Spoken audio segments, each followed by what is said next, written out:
خبرة الكبار تنهي طموح وحماس الشباب. انتهت مباراة ديربي الرياض النهاردة بفوز النصر 3-2 على الشباب. مباراة الإثارة، مباراة القوة من الفريقين بصراحة. الشباب النهاردة عمل مباراة قمة في الروعة، لكن النصر بالخبرة أنهى المباراة بفوز ثمين وغالي جدا جدا جدا النهاردة. والفوز الغالي بتاع النهاردة يبقي النصر في المنافسة على الدوري. ألف ألف ألف مبروك النهاردة للعالمي وللعيبة الرجالة اللي لعبوا النهاردة 102 دقيقة. وكان الشباب النهاردة الصراحة بعد هدف تاليسكا في آخر المباراة مندفع هجوميا جدا جدا، لكن النصر لمدة ربع ساعة على الأقل متماسك دفاعيا. برافو لعيبة النصر، فضلتوا محافظين على الفوز، وهو ده المهم. المهم ان احنا نخرج فايزين، والمهم ال3 نقاط، والمهم نفضل في المنافسة على لقب الدوري. وبكده يكون الفرق بين النصر والهلال 4 نقاط فقط بين الأول والتاني. ولسه بقى بكرة الهلال هيلعب مع الاتفاق، هنشوف ايه اللي هيحصل في المباراة اللي جاية. بس برافو النصر، أهم حاجة نفضل متمسكين بالفوز لحد آخر مباراة. هو ده البطل يا جماعة، هي دي الفرقة الكبيرة.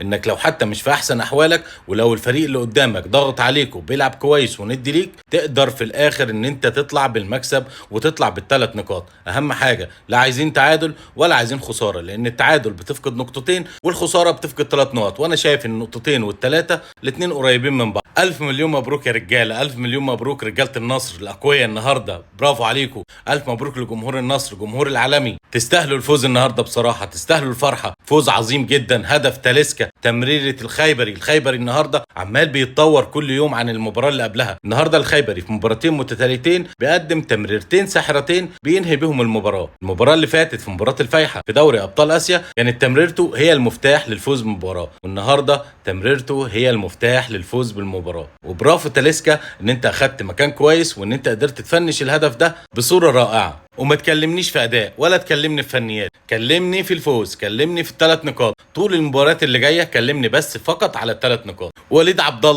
عبد الله انا احترت فيك يا جدع، اقسم بالله انت حارس مرمى رائع، انت حارس مرمى كبير يا جدع، انت حارس مرمى كبير.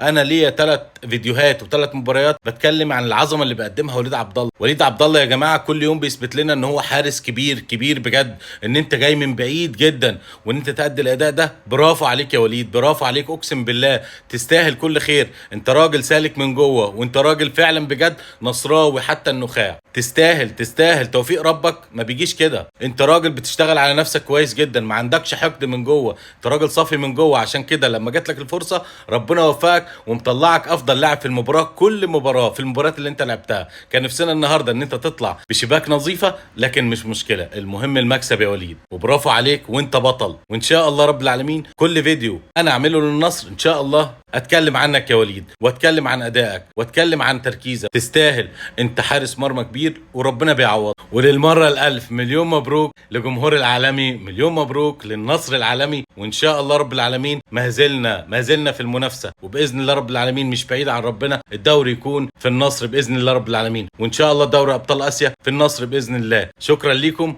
سلام.